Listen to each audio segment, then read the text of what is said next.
मेरे पास आए, सारी जांच करा ली उसने। डॉक्टर ने कहा ये ठीक नहीं हो सकता है। वो और दुखी हो गया, मरने को तैयार। उसकी मां लेकर के आई, महाराज मेरे बच्चे की जिंदगी बचा लो। मैंने कहा मैं कोई यमराज का एजेंट तो हूं नहीं भाई कि जिंदगी बचाऊं और दूं। बोले नहीं कुछ तो करो, दवाइयां दे दी, सब कुछ दे दी, इसके भीतर से जो बीमारी है वह जाती ही नहीं है। मैंने कहा बेटा मेरे पास तो कोई दवाई ववाई नहीं है, बस इतना मैं कह सकता हूं कि आज तू मेरे पास जी भर के हंस ले। ध्यान रख, यदि तुझे लगता है कि बीमारी से दुनिया से चला जाएगा, अरे दुनिया से तो हजारों लोग जाते हैं, तू जा। तो मैं कह रहा हूं कि जिंदगी भले 4 दिन की हो, लेकिन एक बात याद रख कि रोते रोते आया है और हंसते हंसते दुनिया से विदा लेना। तू रोज हंसाकर, 1 घंटे हंसाकर, 2 घंटे हंसाकर, और हंसी ना आए तो सीरियल डॉक्टर चैलेंज देख लिया कर। अभी एक और वो चल रहा है, क्या चल रहा है, बाबा जी का ठुल्लू नहीं चल रहा है। देखो देखो देखो, आप कहोगे महाराज को कैसे पता? मैं नमोकार सुनाता तो इतनी हंसी नहीं आती, वो बाबा जी का ठुल्लू कह दिया तो सबके चेहरे पर हंसी आ गई। विचार करिए, मैं आपसे निवेदन करता हूं, जब आप उदास हो जाएं, वीरान हो जाएं, निराश हो जाएं, एक चुटकुले की किताब अपने घर में जरूर रखिए, एक हास्य का कोई सीरियल जरूर देखिए। देखना जिस क्षण तुम हंसते हो उस क्षण तुम्हारे जीवन से विषाद, दुख और पीड़ाएं दूर हो जाया करती हैं, तुम हल्के हो जाया कर। एक बात महिलाएं बताएं, जब शाम को आप अपने घर में झाड़ू लगाती हैं, बाहर से आई हैं, देख रही हैं घर बहुत गंदा है, आप झाड़ू उठा करके कचरे को बाहर करती हैं, बोलो जब कमरा साफ हो जाता है तो कैसा लगता है? आपसे पूछ रहा हूं, गंदे कमरे में सुकून मिलता है या साफ कमरे में सुकून मिलता है? बोलिए। झाड़ू लेकर यदि कचरा निकाल दो तो कितना हल्कापन और शांति महसूस होती है। वही मैं कह रहा हूं कि रोज दिमाग का कचरा भी निकाल दिया करो, जीवन बड़ा हल्का हो जाएगा, बड़ा शांत। कल किसने क्या कहा उसे क्यों याद रखते हो मेरे भाई? कल उसने मेरी बेइज्जती कर दी, कल उसने मुझे गाली दे दी, कल उसने मुझे जलील कर दिया। इतना कचरा लेकर जीते हो अपनी जिंदगी में? ये कचरा जब तक रहेगा, ध्यान रखना, जीवन में शांति। एक भाई को मैं जानता हूं,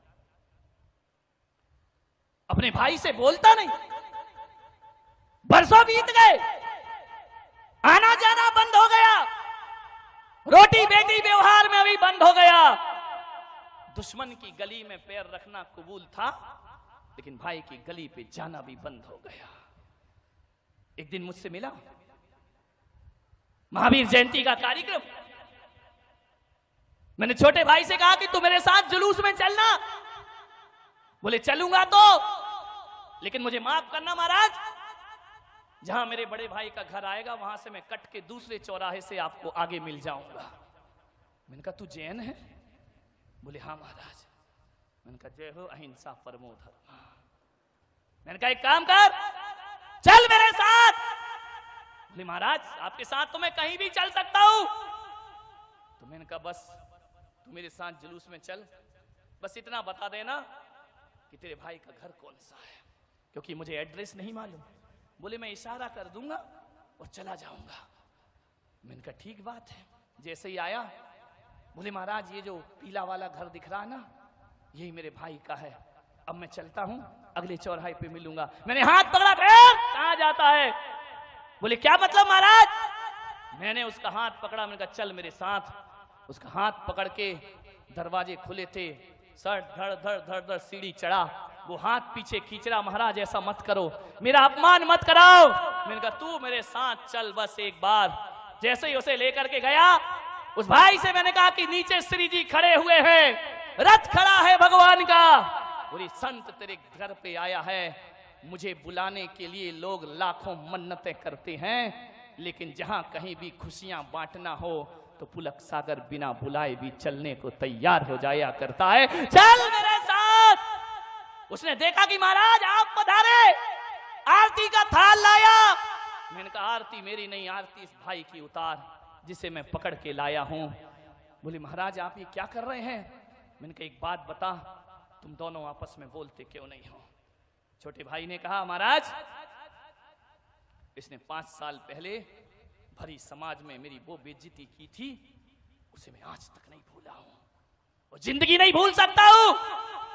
मैंने कहा एक बात बता, 5 साल पहले? बोले हाँ। मैंने कहा कितने बज रहे थे उस समय जब इसने तेरी बेइज्जती की थी? बोले सुबह का समय होगा।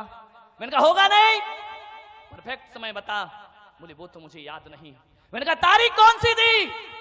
बोले तारीख मुझे याद नहीं। मैंने कहा कैलेंडर लेके आप 5 साल पुराना। उसने कहा 5 साल पुराना कैलेंडर? महाराज हर साल बदल देता हूं, पुराना हटता है नया लग जाता है।